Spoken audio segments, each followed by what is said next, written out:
ஒடுக்கப்பட்டவனுக்கும் கொடுக்குறான், மிக உயரத்தில் இருக்கிற ப்ரிவிலேஜ்டு வகுப்பும் கொடுத்துருக்காங்க. இதுதான் சோசியல் ஜஸ்டிஸ். நம்ம ஆளுங்க பிராமணர்களுக்கு ஏன் கொடுத்தாங்கன்னா அவங்களும் சமூகத்தில் ஒரு பங்கு தானே, அவங்களுக்கு சமூக நீதி தேவையில்லையா? இந்தியாவில், சுதந்திர இந்தியாவில் எந்த மாநிலத்திலும் எந்த கட்சியும் செய்யாத புரட்சியை பண்ணியிருக்காரு விஜய். இன்னைக்கு பாருங்க, மக்கள் எதுவும் பண்ணல, எதிர்கட்சிகள் தான் அப்படியே இவங்க என்ன உத்தம ஆட்சியை கொடுத்தா மாதிரியும், எல்லாமே உத்தம புத்திரனுடைய உடன்பிறப்புகள் மாதிரியும் இப்படி ஆயிடுச்சு அப்படி ஆயிடுச்சு. அதாவது அவங்களுடைய ஆற்றாமை, அவங்களுடைய அந்த தோல்வியை ஜீர்ணிச்சிக்க முடியல. ஒப்பாரி வைக்கிறாங்களாங்க, அப்பாவும் பிள்ளைய மாறி மாறி கல்யாண வீடு கர்மாதி வீடுன்னு போயிட்டு. இது அவங்களுடைய அது அரசியல் முதிர்ச்சியின்மையை தான் காட்டுது. திமுகவின் நலத்திட்டங்கள் தொடர்வதால் இந்த ஆட்சியின் திமுகவின் தொடர்ச்சி தான் அப்படின்னு சொல்கிறது சரி அப்படின்னு வாதத்துக்காக ஒத்துக்கினா, எம்ஜிஆர் கொண்டு வந்த சத்துணவு திட்டத்தை எதிர்த்த கருணாநிதி அவர்கள் அந்த திட்டத்தை நிறுத்தலை, அதை தொடர்ந்தார். அப்போ எம்ஜிஆர் ஆட்சி தான் கருணாநிதி நடத்தினார்னு சொல்லலாமா? நல்ல திட்டங்களை எல்லா அரசுகளும் தொடர்ந்து தான் இருக்கணும். நான் உங்களுக்கு ஒரு சின்ன அரசியல் உதாரணம் சொல்கிறேன்.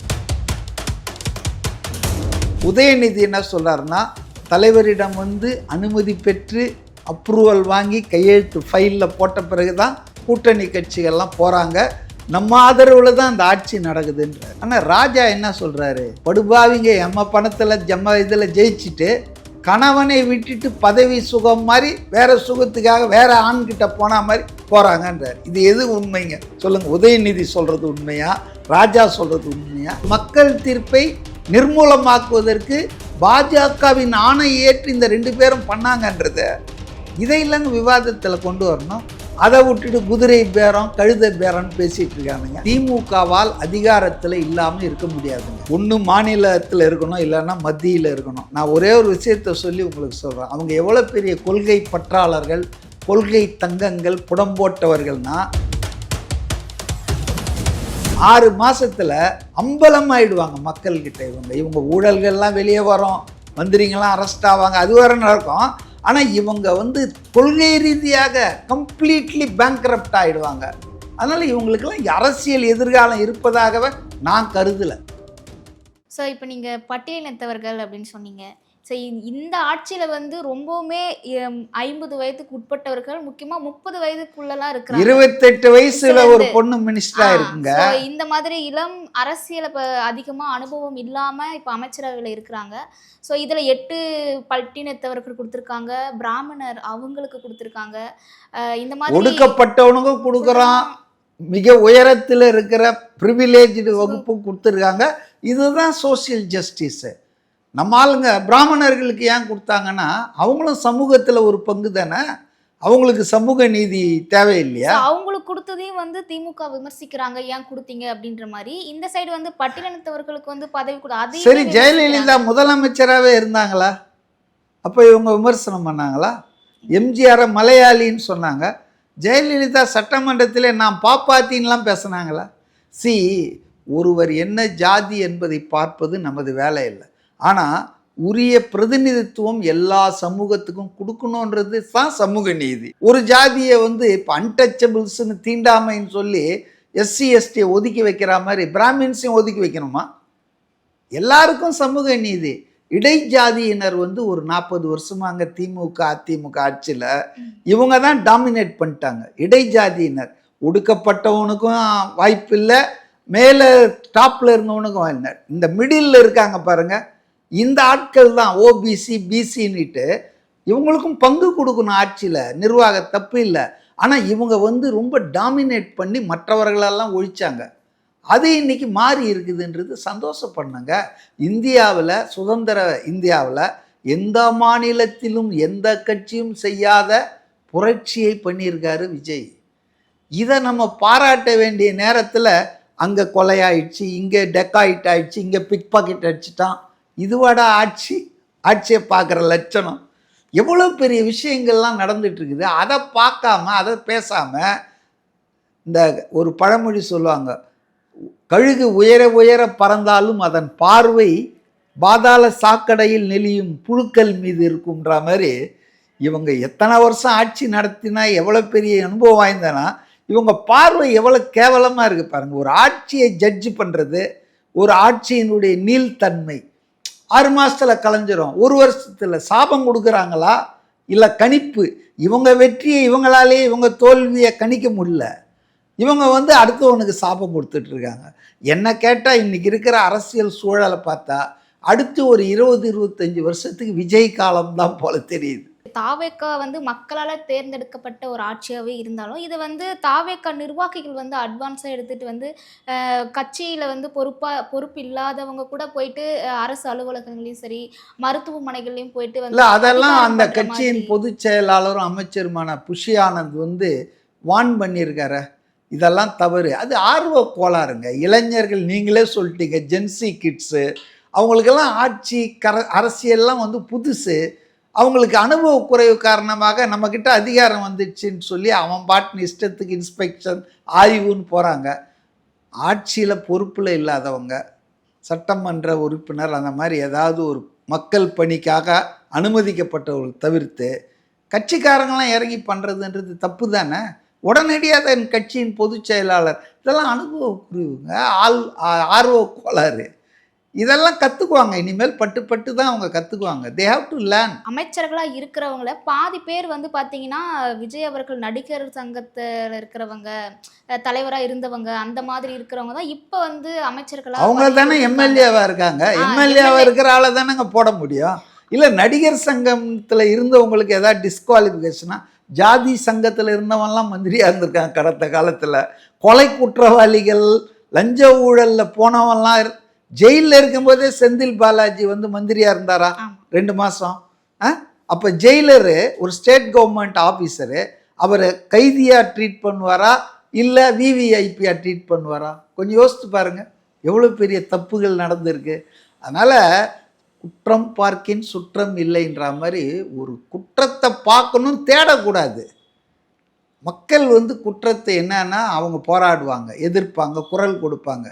இன்றைக்கி பாருங்கள், மக்கள் எதுவும் பண்ணல, எதிர்கட்சிகள் தான் அப்படியே இவங்க என்ன உத்தம ஆட்சியை கொடுத்தா மாதிரியும், எல்லாமே உத்தம புத்திரனுடைய உடன்பிறப்புகள் மாதிரியும், இப்படி ஆயிடுச்சு அப்படி ஆயிடுச்சு. அதாவது அவங்களுடைய ஆற்றாமை, அவங்களுடைய அந்த தோல்வியை ஜீர்ணிச்சிக்க முடியல. கருணாநிதி நிச்சயமாக இந்த மாதிரிலாம் பண்ணியிருக்க மாட்டாங்க. 2 நாள் கட்டுரை எழுதுவார் முரசொலியில், நாம் தம்பி நாமும் இத்தனை சதவீதம் மக்கள் ஆதரவு உண்டு, சதவிகிதம் பேர் நம்மை ஆதரித்திருக்கா, ஏதாவது அவங்க ஆளுங்களை தேத்தி விட்டு போயிடுவார்.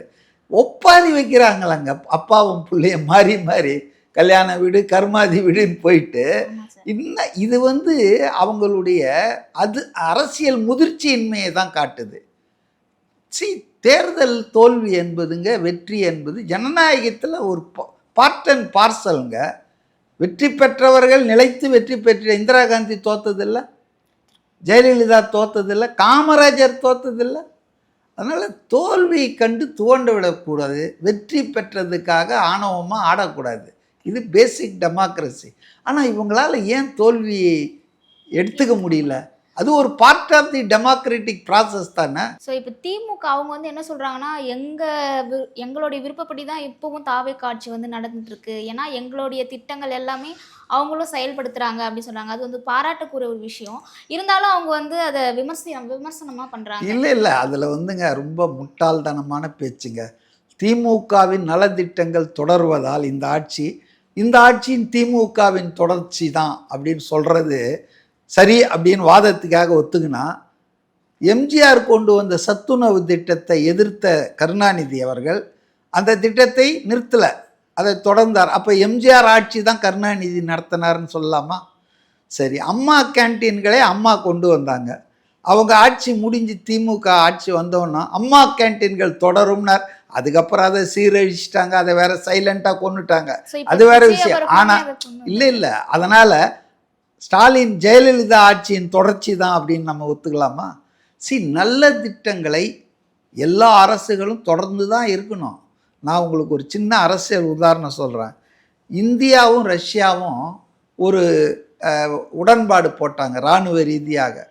ஒரு நாட்டின் மீது தாக்குதல் நடந்தால் இன்னொரு நாடு பாதுகாப்பு ஒப்பந்தம், செக்யூரிட்டி அக்ரிமெண்ட். அதை இந்திரா காந்தியும் ரஷ்யாவில் இருந்த பிரெஸ்னேவும் கையெழுத்து போட்டாங்க. அப்போது எதிர்க்கட்சியாக இருந்த மொரார் தேசாய் கிட்ட செய்தியாளர்கள் கேட்டதுக்கு அவர் என்ன சொன்னார்னா, நீங்கள் வந்தால் இதை ஒழிச்சிடுவீங்களா, மாற்றிடுவீங்களான்னா, நான் வந்தால் அதுவே காலாவதி ஆகிடும், அதுவே காலி ஆகிடும்னார். இது இந்திய சோவியத் பாதுகாப்பு ஒப்பந்தம். ஆனால் அவர் பிரதமர் ஆனார். அவர் போய் 5 வாட்டி அதை எக்ஸ்டெண்ட் ஆக்கிட்டு வந்தார். இதுதான் எதிர்க்கட்சியாக இருந்தபோது பேசுறது வேற, நிர்வாகமாக நடத்தும்போது இருக்குது. அதனால் சில விஷயங்கள் கண்டினியூ ஆகுங்க. அதனால் அது அதிமுக ஆட்சியின் தொடர்ச்சி, எம்ஜிஆரின் தொடர்ச்சி, இப்படியெல்லாம் பேசுறது பைத்தியம் முடிச்சிடுச்சின்னு நினைக்கிறேன் உங்களுக்கு. இந்த தோல்வியின் காரணமாக இன்னொன்று பாருங்கள், நான் இன்னொரு விஷயத்த சொல்கிறேன். ஸ்டாலின் சொல்கிறாரு, இல்லை அவங்க கட்சிகள்லாம் நம்மக்கிட்ட வந்து சொல்லிட்டு போனாங்க, கூட்டணி கட்சிகள்லாம் அப்படின்றாரு. உதயநிதி என்ன சொல்கிறாருன்னா, தலைவரிடம் வந்து அனுமதி பெற்று அப்ரூவல் வாங்கி கையெழுத்து ஃபைலில் போட்ட பிறகு தான் கூட்டணி கட்சிகள்லாம் போகிறாங்க, நம்ம ஆதரவில் தான் அந்த ஆட்சி நடக்குதுன்றாரு.